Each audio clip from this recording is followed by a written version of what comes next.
time again. Time for another episode. I just dripped hot coffee on my foot. That felt great. Right? There's a cat joining me again.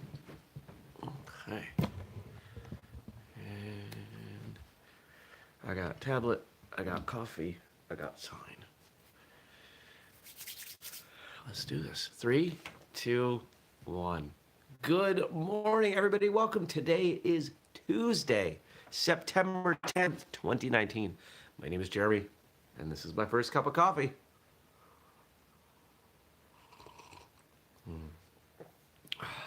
I'm testing something. I'm testing using more coffee grounds. I've been pretty standard for a while.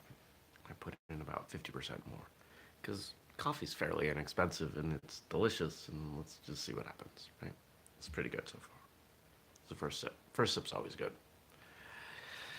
Well, it is Tuesday. It's 42 degrees outside. It's cold. My heat tried to kick on last night.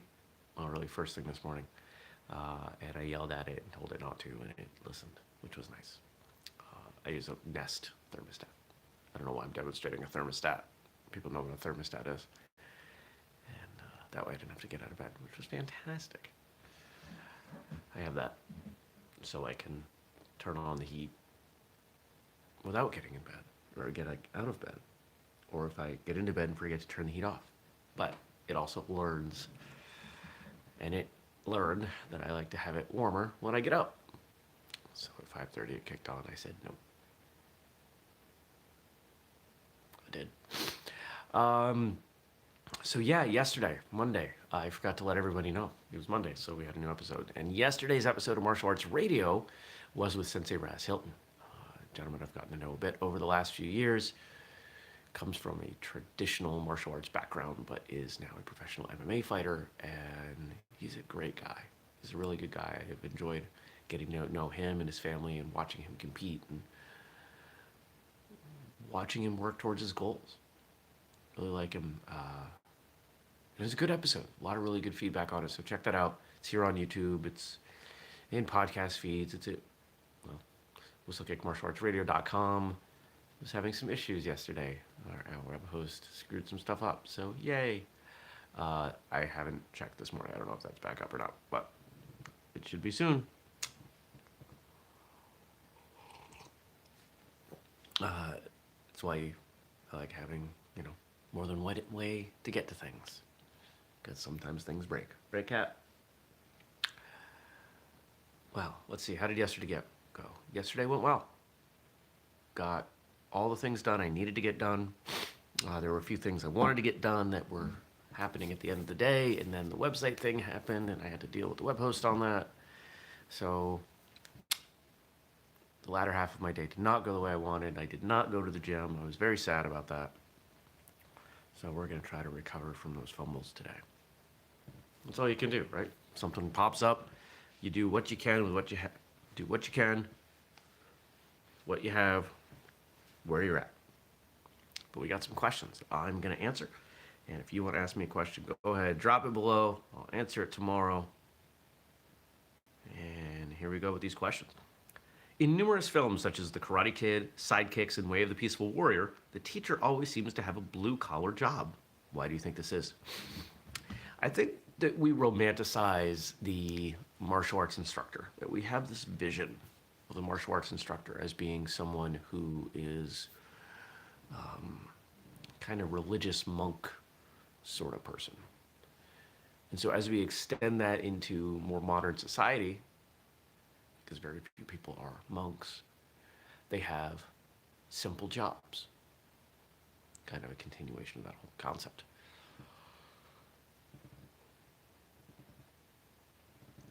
And I think that makes it a bit easier for some people to relate to that character. I think there's also something there about the contrast that if someone who is a blue-collar worker, if someone who works at a gas station has this wisdom, that it initially seems less qualified, which creates a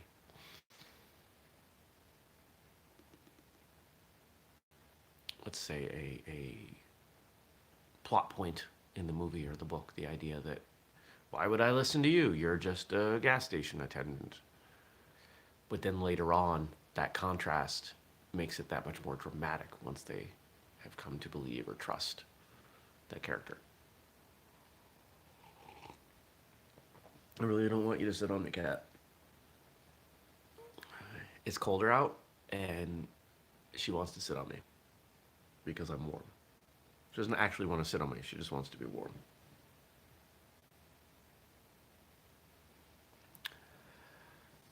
When I think of the martial artists I've known, those who run schools, some of them have had blue collar jobs. Some of them haven't. I don't know that there's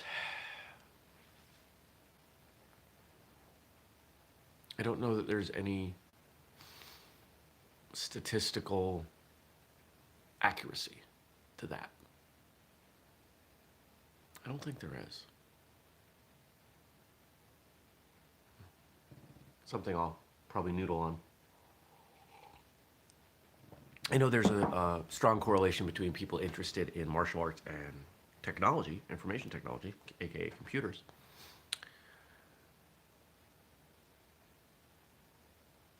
But most of those people I know are students, not instructors or school owners. Do you think the above observation is what martial arts teachers are really like, or is it just Hollywood being Hollywood? So I kind of answered that a little preemptively.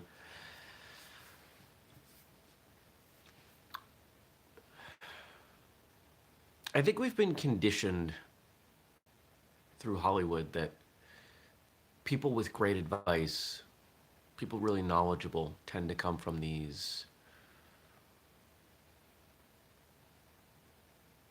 places of mysticism and simplicity. And again, I think it comes back to some ideal we have about especially Eastern religions, and being that martial arts, for the majority of us, is practicing something from an Eastern Asian tradition. That's why we have that. I don't think a movie where the instructor is a high-powered attorney shows up at a coffee shop and meets a floundering teenager, takes him under he or she takes the barista under their wing. Like, I don't see that movie being terribly plausible. I'm sure you could write something compelling.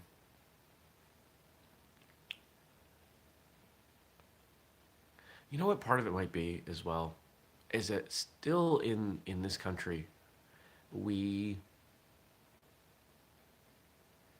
culturally, we still disparage people with money. A lot of people will say nasty things about people with money. So we've got to make sure that the character that is providing advice can't be dismissed by saying, oh, what do you know? You're rich. What do you know? You haven't had to work hard, things like that.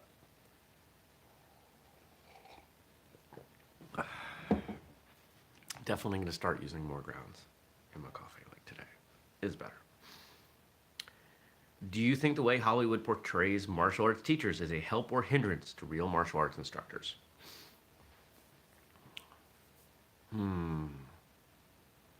think it's primarily a help,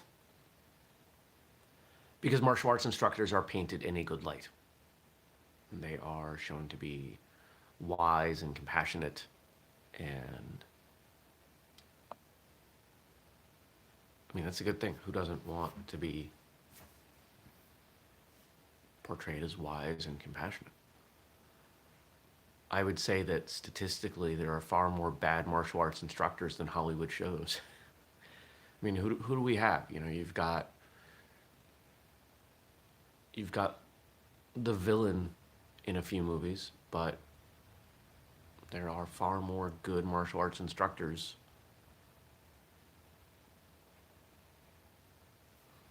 And even when you've got the bad ones, they're generally so over the top that people aren't going to expect that to be a real character.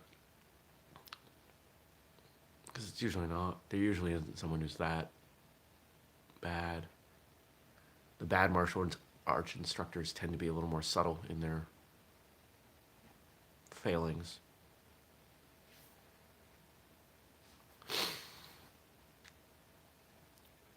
Yeah. Hmm. I'm thinking of certain people in real life versus characters. You know, you've got someone like Master Splinter from the Ninja Turtles.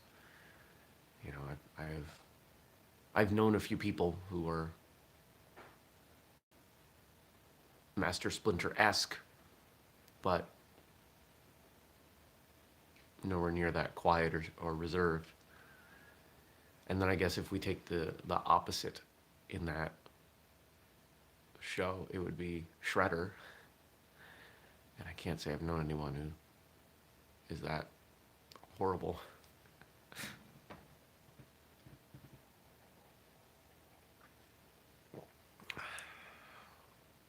It's a help. It's primarily a help.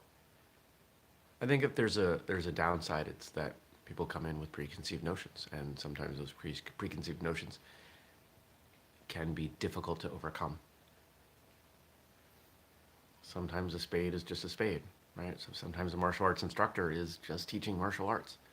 They may not be full of great wisdom and able to help all of their students become better people and yada yada. Those are good questions. I like the ones that make me think. Thinking hard over a cup of coffee. Could have called the show that instead of first cup, but I don't think anybody's tuning into thinking hard over a cup of coffee.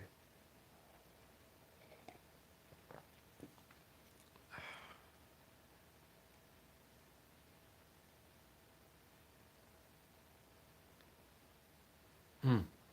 Yeah. Yeah. Leave me some questions for tomorrow. I'll answer them. I'm going to throw you homework in a moment.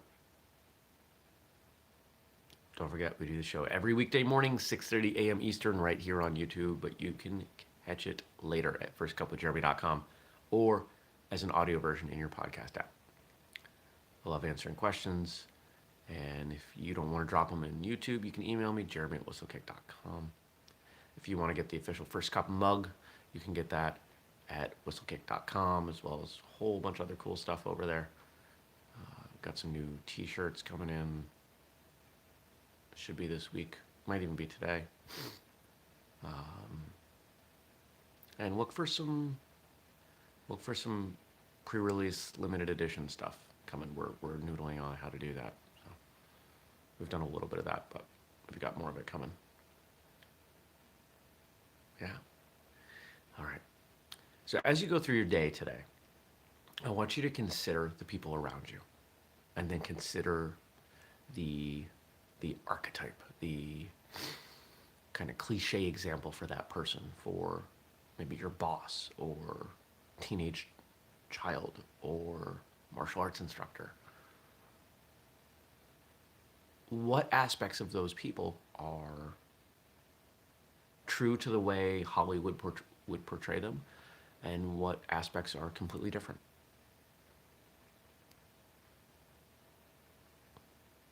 And if you feel like you're getting good at that, think about you. If you were in a movie, how would you be portrayed? How realistic would it be? Who would play you?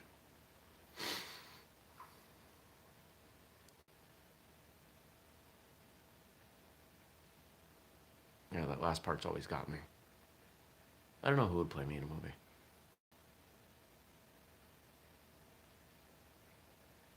Who would play me in a movie?